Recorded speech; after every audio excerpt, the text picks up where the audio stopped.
My phone buzzed at 6:47 in the morning, and that single notification tore my entire life in half. Property deed transfer alert, 4821 Magnolia Court, ownership change recorded.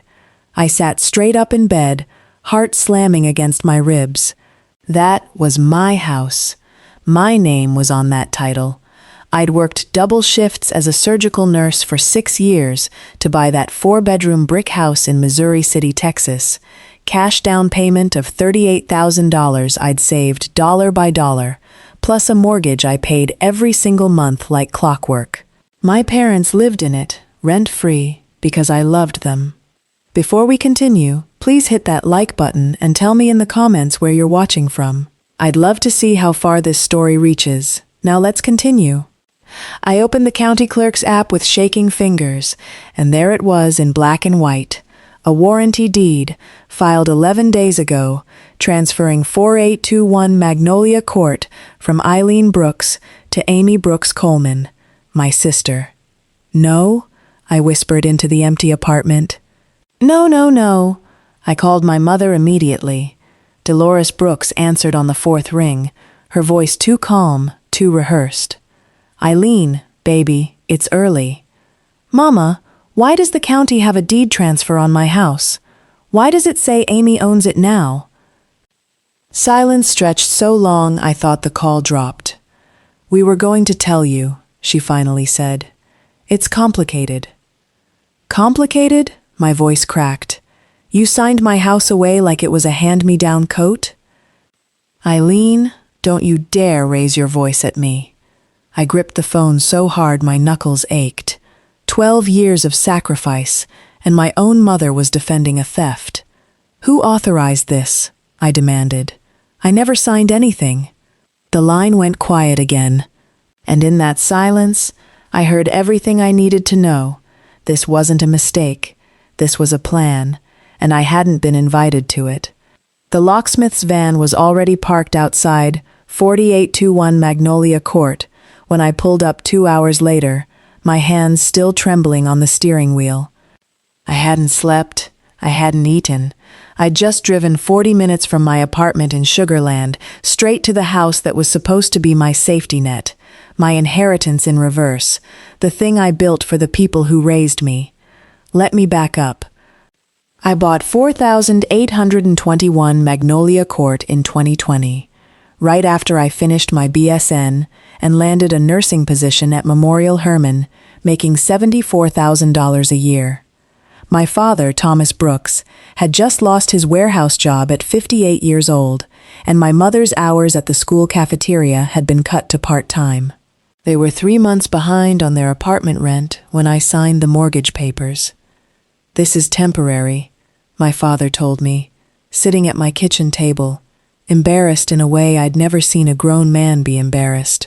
Just till we get back on our feet. Daddy, it's fine. Family takes care of family. I meant it. I paid $1,840 a month on that mortgage for 4 years. I paid the property taxes, $6,200 last year alone. I paid for the roof repair after the 2023 hailstorm, $9,000 out of my own savings. I never once asked them for rent. I never once put my own name on a lease elsewhere, because every spare dollar went into that house, into them. Meanwhile, my younger sister Amy, 29, had bounced through 3 failed businesses, 2 evictions, and a divorce that left her drowning in credit card debt. I'd bailed her out more times than I could count. $4,000 for her car repossession in 2022, $2,500 when her lights got cut off last winter. I gave, they took. That was the rhythm of my family. I never imagined the rhythm would end with them taking the roof over my own head. I burst through the front door before the locksmith could finish, and my mother was standing in the living room like she owned the place, because now, apparently, she believed she did. You need to leave, Eileen, she said, arms crossed. This isn't your house anymore. Get out of my way, Mama. My voice didn't even sound like mine. Flat, cold, foreign. My father emerged from the kitchen, avoiding my eyes. Sit down. Let's talk about this like adults. Talk? I laughed, and it came out broken.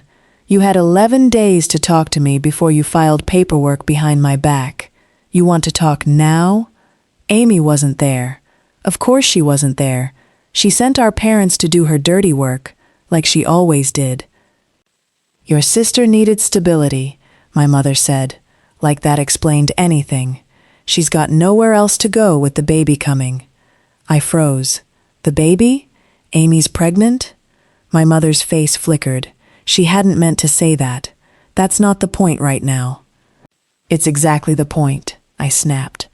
You gave away my house because Amy's pregnant and irresponsible, and you didn't think I deserved to know either fact? My father finally looked at me, and for 1 second I saw something like shame cross his face. Eileen, we thought you'd say no. I would have, I said, my voice shaking now, because it's my house, not because I don't love my sister, because nobody asked me. I demanded to see the paperwork. My mother hesitated, then pulled a folded document from a kitchen drawer like she'd been waiting for this exact confrontation. I unfolded it, and there, at the bottom, was a signature that was supposed to be mine. It wasn't. I stared at that signature until the letters blurred into meaningless shapes. This isn't my handwriting, I said quietly. Too quietly. The kind of quiet that comes right before a storm. Eileen, don't be dramatic, my mother said, but her eyes darted toward my father. I've signed my name 10,000 times in my life. Mama, I know what my S looks like. This isn't it. I held the deed up to the kitchen light. And this notary stamp, Patricia Renfro, I've never met this woman in my life. My father sat down heavily at the table, the same table where he'd once apologized to me, with real tears in his eyes. This time, there were no tears, just silence. Somebody forged my signature and filed a fraudulent deed on my property, I said, and saying it out loud made my stomach turn. That's not a family disagreement. That's a felony. Watch your mouth, my father said sharply. That's your mother you're talking to. Did you do this? I turned to him directly. Did you sign my name, Daddy? He wouldn't answer. He just stared at his hands, the same calloused hands that used to lift me onto his shoulders at the 4th of July parade on MLK Boulevard when I was 7 years old. That silence answered everything. I pulled out my phone and started recording video. The deed, the notary stamp, my parents' faces. Turn that off, my mother hissed, lunging toward me. I stepped back. No, for the first time in my life, I'm getting proof before somebody rewrites what happened to make me the villain. Because that's what they always did. Twist it, reframe it, make my boundaries into betrayals and their betrayals into family. Not this time. I walked out of that house with my phone full of evidence and a fire in my chest I'd never felt before. That night, sitting alone in my apartment, I finally let myself remember everything I'd buried for years, because the flashbacks came whether I wanted them or not. I remembered being 19, working the overnight shift at a CVS pharmacy while taking a full course load at Texas Southern University, wiring $300 of my paycheck to my mother every 2 weeks because the water bill's due, baby, and your daddy's check don't stretch. I remembered Amy at 17, never working a single overnight shift in her life, always somehow having the newest iPhone, the newest sneakers, while I wore the same 3 work uniforms until the fabric thinned. You're the responsible one, my mother used to say, like it was a compliment. It took me until my 30s to realize it was a life sentence. Responsible meant I paid. Amy's recklessness meant she got rescued. And somehow, in the math of my family, that felt fair to everyone but me. I remembered the night I got my nursing license, calling my parents crying with joy, and my mother's first words being, "That's good, baby, 'cause your sister needs help with her car note." I gave anyway, every time, because I told myself love looked like sacrifice. But sacrifice without respect isn't love. It's exploitation wearing a family photo as a disguise. I thought about my Aunt Patrice, my mother's older sister, who'd pulled me aside at Thanksgiving 2 years ago and said, low enough that no one else could hear, "Baby, they gon' bleed you dry if you let them. Family or not." I hadn't listened then. I was listening now. I opened my laptop and started searching. Real estate fraud attorney, Houston, Texas. Something in me had shifted. The daughter who gave without question was gone. In her place stood a woman ready to fight for what was legally, undeniably hers. "Ms. Brooks, I need you to look at something before we go any further." Attorney Kendra Ashworth slid a folder across her mahogany desk 3 days later, her office on the 17th floor overlooking downtown Houston. I'd barely slept, running on coffee and adrenaline since the morning I found out. Inside the folder was a timeline her paralegal had assembled from public records, and it stopped my breath in my chest. The forged deed wasn't a spontaneous decision. My parents had visited a real estate attorney's office 14 months earlier. 14 months, inquiring about transferring property between family members. 14 months of Sunday dinners where my mother hugged me and asked about my shifts. 14 months of my father calling me his favorite nurse at every family barbecue. All while quietly building toward this. "They planned this for over a year," I said, my voice hollow. "It gets more complicated," Kendra said gently. "The notary, Patricia Renfro, her license was suspended 8 months ago for irregular notarizations. This isn't her first questionable filing, so they found someone willing to forge documents for money. It appears that way, and Ms. Brooks. I pulled Amy Brooks Coleman's financial records through the eviction filing that's public record. She's $31,000 in debt, facing eviction from her current apartment, and yes, she's approximately 5 months pregnant." I sat back in the leather chair, the pieces slamming into place with brutal clarity. This wasn't about family unity. This was about my parents choosing to save Amy from consequences by handing her something that cost me everything, and never once considering that I might be standing on the edge of my own consequences too. "What are my options?" I asked. Kendra leaned forward. "We file for fraud, forgery, and a quiet title action to reclaim the deed. But Ms. Brooks, I have to warn you, cases like this get uglier before they get better. Are you prepared for what your family will do when they realize you're actually fighting back?" I thought about every dollar, every sacrifice, every responsible one comment that had chained me to their expectations. "I've been prepared my whole life," I said. "I just didn't know it until today." The invitation came through a group text like nothing had happened. Brooks family cookout, Saturday, 2 p.m., Grandma's backyard. Everybody come. I almost didn't go, but Kendra had advised me to gather witnesses, and honestly, some stubborn part of me needed to look my family in the eye one more time before the legal storm hit. The backyard on Corliss Street smelled like my father's smoked ribs and my mother's peach cobbler, the same smells that used to mean safety. Amy was there, visibly pregnant now, laughing with cousins like she hadn't detonated a bomb in my life 3 weeks earlier. "Eileen," she said, hugging me like nothing was wrong. "You look tired, girl." "I wonder why," I said flatly. The yard went quiet. Aunt Patrice, standing near the grill, caught my eye and gave me the smallest nod, the nod that said, "Go on, baby, say it."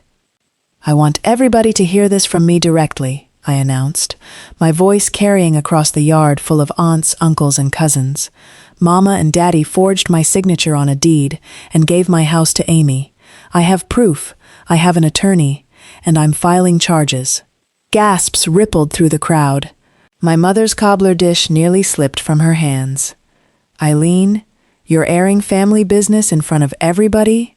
my mother hissed. "You aired it first," I shot back, "when you forged my name and let a fake notary stamp a felony onto my property." "I'm just telling the truth out loud." Amy's face crumpled. "I didn't know they forged anything, Eileen. I swear, I just needed somewhere for me and the baby." You knew the house wasn't yours, I said, cutting her off, my hands shaking but my voice steady. You knew it was mine. And you took it anyway? My father tried to pull me aside. Eileen, you're embarrassing this family. No, Daddy, I said, tears finally breaking free.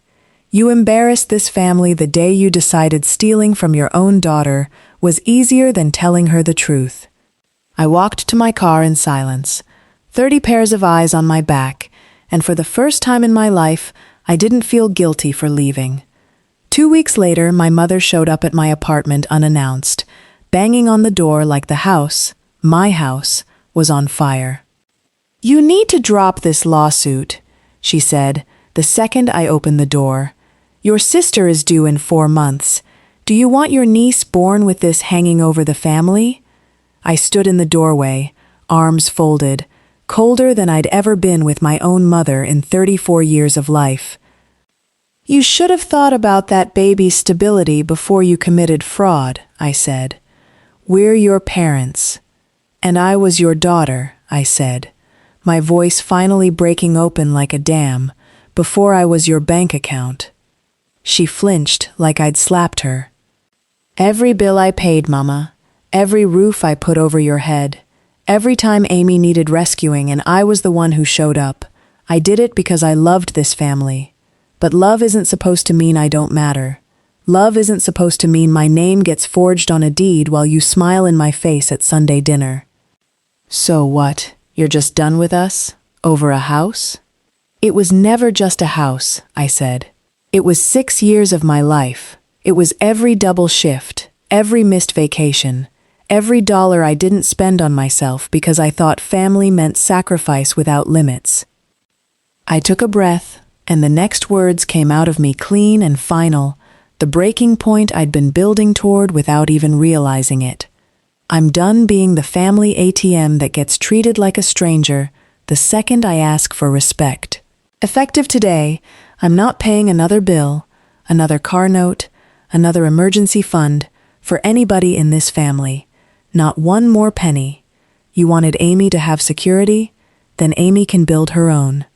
My mother stood on my doorstep, stunned into silence for the first time in my entire life. I closed the door. Gently. Finally. The forensic handwriting analyst's report landed on Kendra's desk on a Tuesday morning in March, and it was every bit as damning as we'd hoped. The report confirms it, Kendra said over the phone, and I could hear the quiet satisfaction in her voice. 97% probability the signature on the deed is not a match to your verified handwriting samples. Combined with the notary's suspended license, we have more than enough to file criminal fraud charges and win the civil case for the quiet title action. 3 months of silence from most of my family followed, except for Aunt Patrice, who called every Sunday just to check on me, and my cousin Deja, who sent a simple text, "Proud of you for finally choosing yourself." The consequences, when they came fast. My father, unable to make his own separate rent payment now that my financial support had stopped, had to move in with his brother in Beaumont. My mother lost the part-time cafeteria income when the school district made cuts, and without my help, she applied for state assistance for the first time in her life. Amy, facing her own eviction and now the collapse of the house scheme, gave birth to my niece, Harper, in a Medicaid ward instead of the 4-bedroom home she'd banked on. I felt something complicated watching it unfold. Not joy, never joy, but something like the exhale after holding your breath for 6 straight years. The judge ruled in my favor in July. The deed was voided. Patricia Renfro's notary fraud triggered a state investigation into 11 other fraudulent filings tied to her name. My parents faced formal fraud charges, later reduced to a plea deal with probation and restitution. You did the right thing, Kendra told me after the ruling. Most people don't have the courage to hold family accountable the same way they'd hold a stranger accountable. They taught me accountability, I said quietly. I just never thought I'd have to teach it back to them. I stood in the empty living room of 4821 Magnolia Court on a Saturday morning in October, sunlight pouring through the same windows I'd paid for, in the house that was legally, finally, undeniably mine again. The locks were changed, the deed was restored, and for the first time in 6 years, nobody was living in my house who hadn't been invited by me. My phone buzzed. A text from Amy, the first contact in 4 months. "Harper's beautiful. I know I don't deserve it, but I hope one day you'll want to meet your niece." I stared at the message for a long time. Anger doesn't disappear overnight, and forgiveness isn't a debt you owe on anyone else's timeline. But something in me softened, just slightly, thinking of a baby girl who didn't choose any of this. "I'll think about it," I typed back. Not a yes, not a no, just honesty, which was more than my family had ever given me. I walked through the empty rooms one more time, the kitchen where my father used to sit ashamed, the living room where my mother once stood claiming ownership of something that was never hers to claim. I thought about Aunt Patrice's warning at that long-ago Thanksgiving, and how right she'd been. I thought about the woman I used to be, the one who gave until she was empty, who mistook exhaustion for love, who thought family meant unlimited access to her bank account and her boundaries. That woman was gone. In her place stood someone who knew her worth wasn't measured in wire transfers and bailouts, someone who understood that real love doesn't require forged signatures or secret meetings with corrupt notaries. Someone who could finally exhale in a house that was legally, morally, and completely her own. I listed the house for rent that afternoon, not to a stranger, but to myself. I was moving in, starting over, building a life where the people around me valued me for who I was, not for what I could give them. The porch light flickered on as the sun set over Missouri City, Texas, and for the first time in longer than I could remember, I felt something unfamiliar settle into my chest. Peace. If this story entertained you, don't keep it to yourself. Hit the like button, subscribe for more true and incredible stories, and share your favorite scene in the comments below. See you in the next video.